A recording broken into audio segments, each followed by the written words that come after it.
أعوذ بالله من الشيطان الرجيم. بسم الله الرحمن الرحيم. وإذ يرفع إبراهيم القواعد من البيت وإسماعيل ربنا تقبل منا إنك أنت السميع العليم. صدق الله العظيم وصدق رسوله النبي الكريم ونحن على ذلك لمن الشاهدين والشاكرين.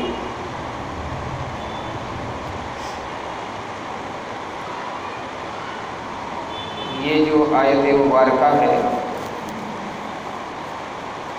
حضرت ابراہیم علی نبینا علیہ السلام اور حضرت اسماعیل علیہ السلام کے تعلق سے نازل ہوئی. اللہ تبارک و تعالی نے حضرت ابراہیم علیہ السلام کو جب خانہ کعبہ کی تعمیر کا حکم فرمایا اور ابراہیم علیہ السلام حضرت اسماعیل علیہ السلام کو لے کر خانہ کعبہ تعمیر کرنے لگے، اللہ کے گھر کو بنانے لگے، تو اس وقت اللہ تبارک و تعالی نے حضرت ابراہیم علیہ السلام کے قلب مبارک پر کچھ دعائیں جاری فرمائیں، کیونکہ موقع جو تھا وہ اللہ کے گھر کی تعمیر کا تھا اور اللہ کو دنیا میں سب سے زیادہ جو پسندیدہ جگہ ہیں وہ اللہ کا اپنا گھر یعنی مسجد ہے. اب ظاہر بات ہے ایسے گھر کی تعمیر کی جا رہی ہو جو اللہ کو سب سے زیادہ پسندیدہ ہو، اللہ کو دنیا میں سب سے زیادہ محبوب جگہ ہوں، تو اللہ ایسے موقع پر ابراہیم علیہ السلام کو کوئی انعام نہ دے، یہ بعید عقل ہے. عقل سے پرے کی یہ بات تھی کہ ابراہیم اتنا بڑا کارنامہ دنیا میں انجام دیں اور اللہ کی طرف سے کوئی انعام ان کو نہ دیا جائے. اس لیے ابراہیم علیہ السلام نے جب اللہ کے گھر کی تعمیر کی تو اللہ نے ابراہیم علیہ السلام کے قلب مبارک پر کچھ دعائیں جاری فرمائیں اور ابراہیم علیہ السلام نے خانہ کعبہ کی تعمیر کے وقت میں وہ دعائیں کی. وَإِذْ يَرْفَعُ إِبْرَاهِيمُ الْقَوَاعِدَ مِنَ الْبَيْتِ وَإِسْمَاعِيلُ رَبَّنَا تَقَبَّلْ مِنَّا إِنَّكَ أَنْتَ السَّمِيعُ الْعَلِيمُ. ابراہیم علیہ السلام کو یہ حکم دیا گیا اور امت محمدیہ سے آیت میں کہا جا رہا ہے کہ آپ اس وقت کو یاد کریں، اور وہ وقت یاد کرنے کے لائق ہے جب ابراہیم اور اسماعیل علیہ السلام نے خانہ کعبہ کی تعمیر کی، اس کو بلند کیا. تو اس وقت اللہ تبارک و تعالیٰ سے ابراہیم علیہ السلام نے جو دعا کی ہے وہ دعا کیا تھی؟ ربنا تقبل منا، اے اللہ ہماری جانب سے ہماری اس قربانی کو، ہماری اس تعمیر کو قبول فرما.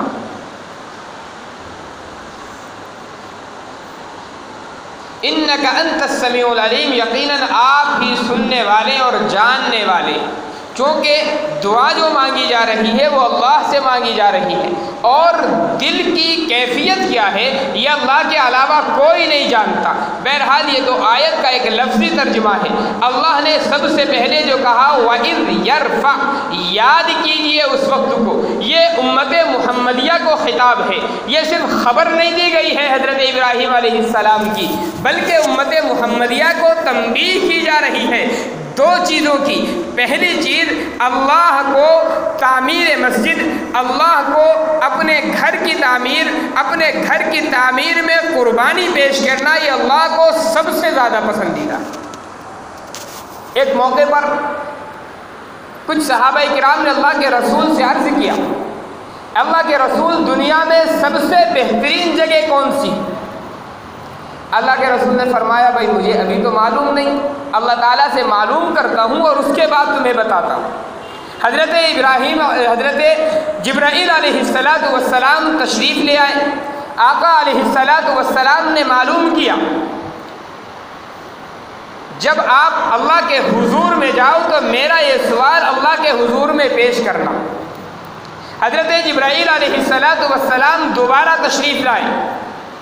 آقا علیہ الصلاۃ والسلام سے سلام و دعا کے بعد حضرت جبرائیل علیہ الصلاۃ والسلام نے فرمایا اللہ کے رسول میں نے آپ کا سوال اللہ کی خدمت میں پیش کیا تھا، اللہ تبارک و تعالیٰ نے جواب دیا کہ دنیا میں مجھے سب سے زیادہ پسندیدہ جگہ مساجد ہے۔ اور جبرائیل، یہ حدیث تو آپ نے سنی ہوگی، بارہا یہ حدیث ہماری نظروں سے بھی گزری ہے، لیکن جو اس میں ایک اہم چیز ہے وہ یہ ہے کہ حضرت جبرائیل علیہ الصلاۃ والسلام فرماتے ہیں کہ اللہ کے رسول جب میں نے اللہ سے یہ سوال کیا کہ دنیا میں سب سے بہترین مقامات کون سے ہیں اور دنیا میں سب سے بہترین جگہ کون سی ہیں، تو اللہ نے جب اس کا جواب دیا، جبرائیل علیہ السلام فرماتے ہیں کہ اللہ نے مجھے اپنا اتنا قرب عطا کیا، اپنے اتنے قریب مجھے بلا لیا کہ اس سے پہلے کبھی اللہ نے کسی بات کا جواب دینے کے لیے مجھے اتنے قریب نہیں بلایا، اور بالکل قریب بلانے کے بعد اللہ نے یہ جواب عنایت فرمایا کہ جبرائیل دنیا میں سب سے بہترین جو مقامات ہیں، دنیا میں سب سے اچھی جو جگہ ہے وہ مساجد۔ اسی لیے تعمیر مساجد کی اہمیت بھی زیادہ بتلائی گئی۔ اللہ کے نبی علیہ الصلاۃ والسلام نے جگہ جگہ پر اس کی ترغیب بھی دی، تاکید بھی کی گئی۔ بہت ساری احادیث ہیں، ایک حدیث میں ہے کہ جس نے چڑیا کے گھونسلے کے برابر مسجد بنائی اللہ جنت میں گھر تعمیر کرے گا، کسی میں مطلقاً ہے جس نے مسجد بنائی۔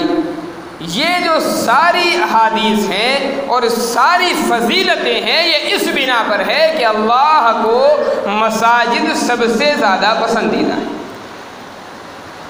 ایک حدیث میں آتا ہے کوئی بندہ مسجد میں آ کر کے بیٹھتا ہے، کچھ نہیں کرتا، عبادت کی نیت سے وہ آ کر کے بیٹھ گیا، باقی کوئی کام اس نے نہیں کیا، نماز کے انتظار میں وہ بیٹھا رہتا ہے، بس کوئی ذکر نہیں کر رہا، قرآن کریم کی تلاوت اس نے نہیں کی، خاموشی کے ساتھ بیٹھا رہتا ہے مسجد کے آداب کی رعایت کرتے ہوئے، یعنی دنیاوی باتیں کسی سے نہیں کرتا، ادھر ادھر کھیلتا نہیں ہے، خاموشی کے ساتھ مسجد میں آ کر کے بیٹھ گیا، کوئی ذکر و دعا بھی نہیں کر رہا ہے۔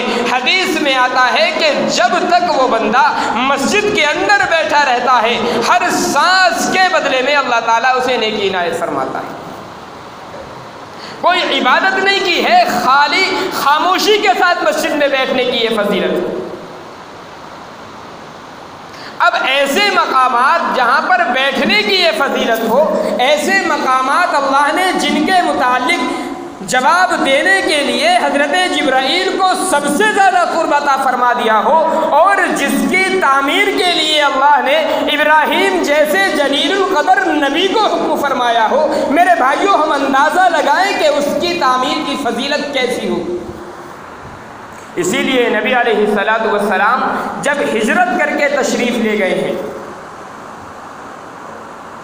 آقا علیہ الصلاۃ والسلام مدینہ منورہ میں بھی نہیں پہنچے، قباء ایک بستی تھی، ایک گاؤں تھا مدینہ منورہ کے باہر، وہاں پر آپ رکے ہیں، اور سب سے پہلا کام نبی علیہ الصلاۃ والسلام نے جو کیا وہاں پر وہ یہ تھا کہ مسجد کی تعمیر کی بنیاد رکھی۔ پھر نبی علیہ الصلاۃ والسلام مدینہ منورہ تشریف لائے تو سب سے پہلا کام آقا علیہ الصلاۃ والسلام نے یہ کیا کہ مسجد نبوی کی بنیاد صحابہ کرام سے رکھوائی، اور صحابہ کرام نے اس کی تعمیر میں کتنا بڑھ چڑھ کر کے حصہ لیا یہ تو خیر قابل ذکر بھی نہیں ہے، چونکہ اس کی اہمیت کا اندازہ تو وہ لوگ جان سکتے ہیں جو اس غربت کے اندر زندگی گزارتے۔ ہمارے لیے تو 1000 2000 20000 لاکھ 2 لاکھ روپے لگانا کوئی بڑا مسئلہ نہیں ہوتا ہے، لیکن وہ آدمی جو روٹی کے ایک ایک ٹکڑے کو ترس رہا ہو، جس کے گھر میں کئی دن تک کے فاقے ہو رہے ہو، اس آدمی کا آپ تصور کرو کہ مسجد نبوی کی جب تعمیر کی ہوگی تو کتنے اخلاص کے ساتھ ان صحابہ کرام نے تعمیر کی،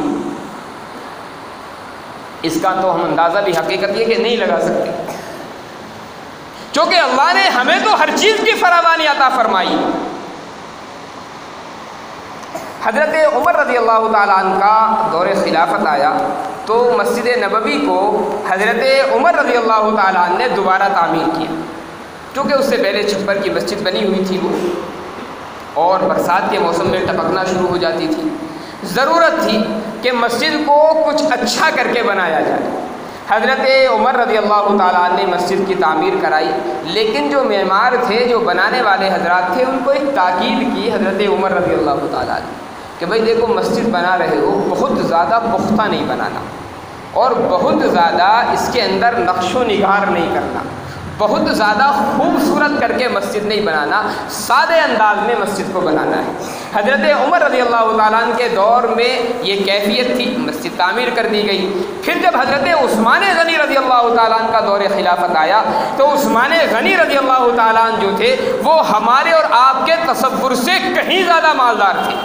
حضرت عثمان غنی رضی اللہ تعالیٰ عنہ جو تھے زمانہ جاہلیت کے اندر بھی، یعنی جب تک اسلام نہیں لائے تھے تب بھی مالدار تھے، اور اسلام لانے کے بعد بھی بہت بڑا کاروبار حضرت عثمان غنی رضی اللہ تعالیٰ عنہ کا رہا۔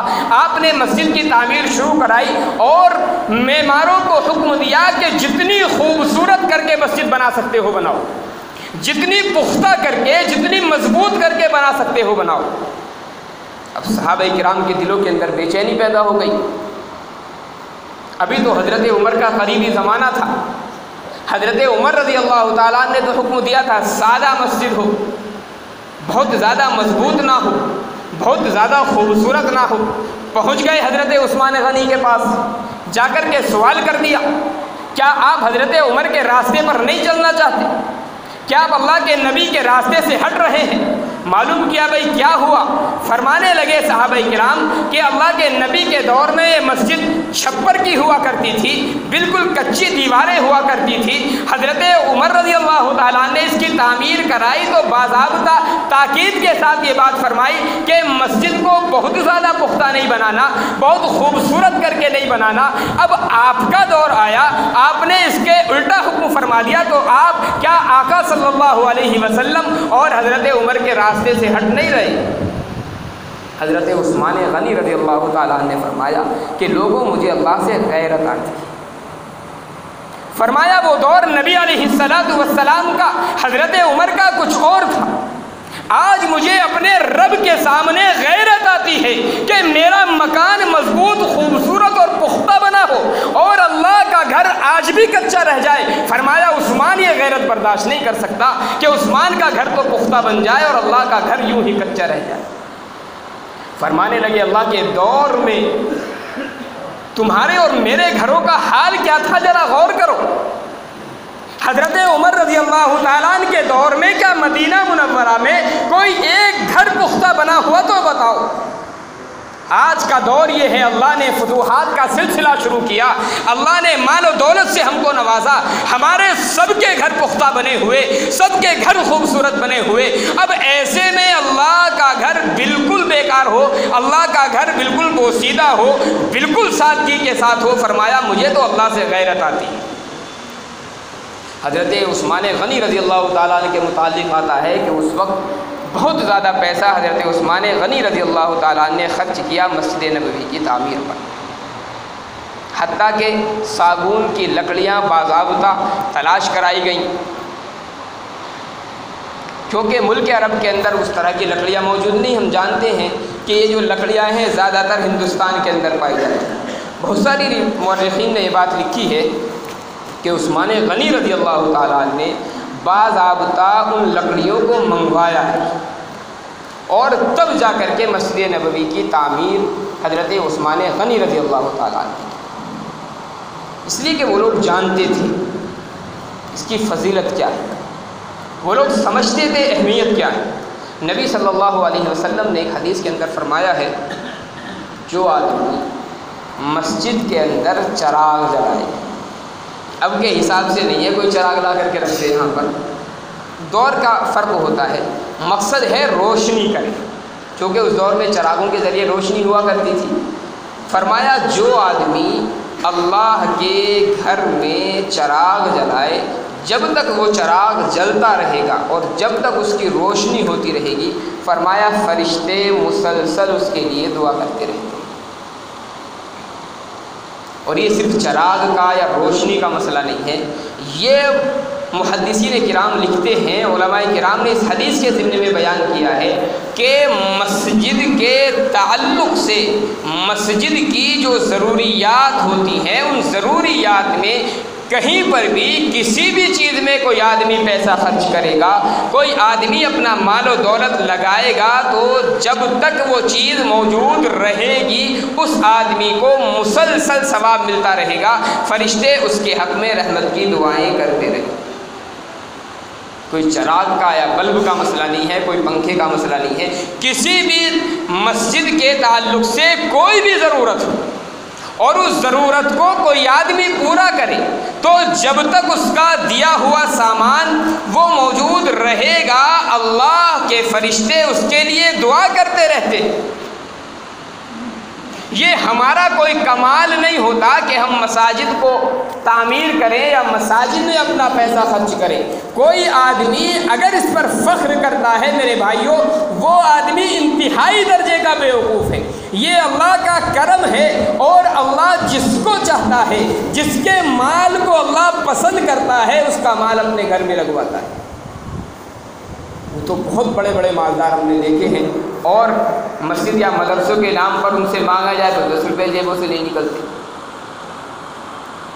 اللہ جسے پسند کرتا ہے، اللہ کو جس کا مال پسند ہوتا ہے، اللہ کو جو انسان محبوب ہوتا ہے، اللہ اس کو پسند کرتا ہے، اس کا مال مسجد کے اندر لگواتا ہے۔ یہ ہمارا کوئی کمال نہیں ہوتا، یہ ہمارا کوئی ہنر نہیں ہے کہ ہم اپنے پیسے کو خرچ کریں۔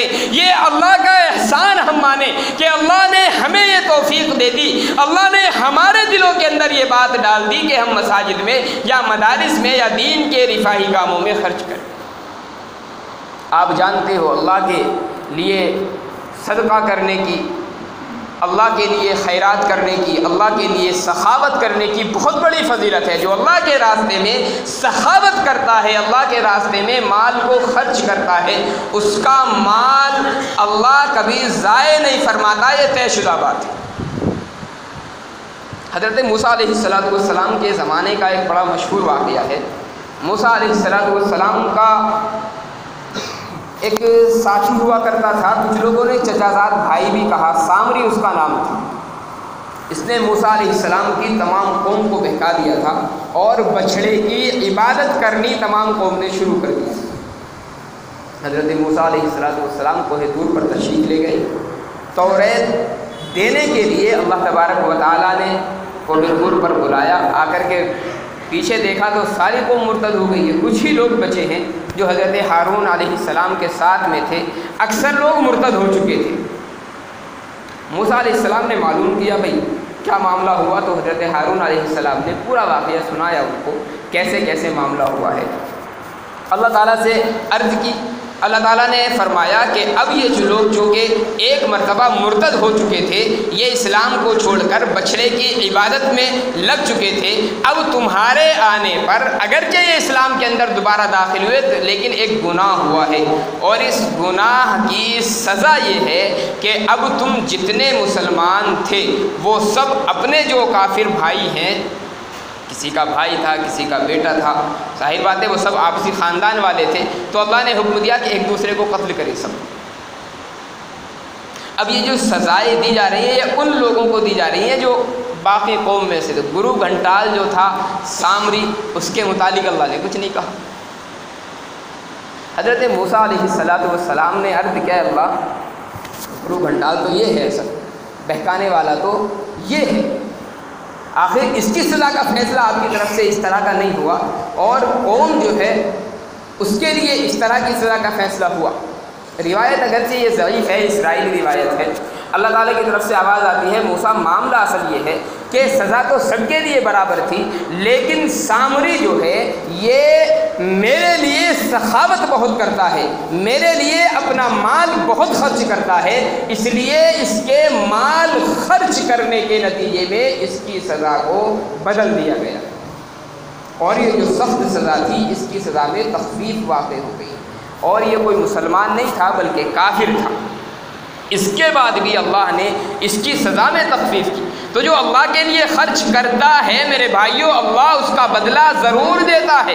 کسی بھی چیز میں آپ خرچ کریں، اور سب سے اہم جگہ یعنی اللہ کے گھر، اگر وہاں پر آپ خرچ کریں گے اللہ کتنا بدلہ آپ کو دے گا، اور کتنی مصیبتیں کتنی بلائیں آپ سے ٹلیں گی، یہ اللہ کے علاوہ کوئی نہیں جانتا۔ اللہ کے گھر جو کہ سب سے اچھی جگہ ہیں اور سب سے اچھے مقامات دنیا میں ہیں، احب اللہ المساجد، دنیا میں سب سے محبوب چیز اللہ کو اپنے گھر ہیں، اللہ کی مسجدیں ہیں، تو وہاں پر اگر آپ خرچ کرتے ہیں میرے بھائیو، اللہ کیا بدلہ ہمیں اور آپ کو دینے والا ہے، اس کا تو ہم اندازہ بھی نہیں لگا سکتے۔ حقیقت یہ ہے ہم اندازہ نہیں لگا سکتے۔ کیوں؟ اس لیے کہ اللہ کے تو دینے کے انداز بڑے نرالے، اللہ کے دینے کے انداز کو آج تک کوئی سمجھ ہی نہیں پایا ہے کہ اللہ کی رحمت کب کہاں کتنی جوش میں آ رہی ہو، اللہ کب کس کو کتنا بخشنے والا ہو، اس کا اندازہ ہم اور آپ نہیں لگا سکتے۔ اللہ جب دینے پر آتا ہے تو کتنا دیتا ہے، کتنا دیتا ہے۔ حضرت ایوب علیہ السلام، اللہ نے کتنا مال دیا، آسمان سے بارش ہوتی تھی سونے کی حضرت ایوب علیہ السلام کے لیے۔ ایک مرتبہ شیطان نے کہہ دیا ہے اللہ یہ تو تیرا شکر گزار بنے گا ہی، تو نے دولت اتنی دے دی اس کو۔ اللہ نے کہا اچھا آزما لیتے ہیں۔ تو آزمائش کے طور پر حضرت ایوب علیہ السلام پر ایک وقت وہ گزرا ہے، ساری مال و دولت بالکل ختم ہو گئی، آل و اولاد بالکل ختم ہو گئی، بیماری کے اندر مبتلا ہو گئی، بڑی پریشانی کے ساتھ میں زندگی گزاری ہے۔ کچھ علماء لکھتے ہیں 18 سال تک حضرت ایوب علیہ السلام مسلسل اس حالت میں گزارے ہیں کہ بستر سے آپ سے اٹھا نہیں جاتا تھا، اور آپ کی بیوی کہتی تھی کبھی کبھی کہ آپ اللہ کے نبی ہیں، اللہ سے دعا تو کریں آپ اپنی بیماری کو دور کرنے کے لیے۔ ایوب علیہ السلام فرماتے تھے کہ میرے رب نے مجھے اتنی نعمتیں دی تھی، میرے رب نے اتنی عیش کی زندگی مجھے دی تھی، یہ چند سال میرے مصیبت کے گزرے، مجھے اللہ سے شرم آتی ہے اس بات کو کہتے ہوئے کہ یہ چند سال میں مصیبت میں نہیں گزار سکتا۔ خیر وہ ایک واقعہ ہوا، پھر اللہ تعالیٰ نے ساری چیزیں حضرت ایوب علیہ السلام کو لوٹائی۔ روایت میں ملتا ہے کہ حضرت ایوب علیہ السلام کے جو کھلیان تھے وہ سب سونے کے بنا دیے گئے تھے، اور اوپر سے بارش ہوتی تھی سونے کی۔ حضرت ایوب ان کو سمیٹ رہے ہیں، اللہ کی طرف سے آواز آئی ایوب کیا اب بھی صبر نہیں ہو رہا اتنی دولت کے بعد میں؟ ایوب علیہ السلام نے فرمایا اللہ یہ تو تیرا رحم ہے اور یہ تو تیری رحمت ہے، بھلا تیری رحمت سے پیٹ کب بھر سکتا ہے؟ تو اللہ جب دینے پر آتا ہے میرے بھائیوں اس کی کوئی انتہا نہیں ہوتی۔ ہم کوشش یہ کریں کہ اپنا مال صحیح جگہوں پر خرچ کریں، اور اللہ کے لیے سخاوت جتنی ہو سکتی ہے، بیواؤں کا خرچ وہ بھی اس کے اندر شامل ہے، غریبوں کا خرچ ہے، کسی کا مکان بنوا دیا، کسی کی شادی کرا دی، یہ بھی تمام چیزیں اللہ کے لیے ہیں۔ لیکن اللہ کے خاص گھر جو ہیں جہاں پر اللہ کی عبادت ہوتی ہے وہاں پر خرچ کرنا میرے بھائیوں یہ بہت بڑے ثواب کا باعث ہے۔ اللہ مجھے بھی آپ حضرات کو بھی عمل کی توفیق دے، وما توفیق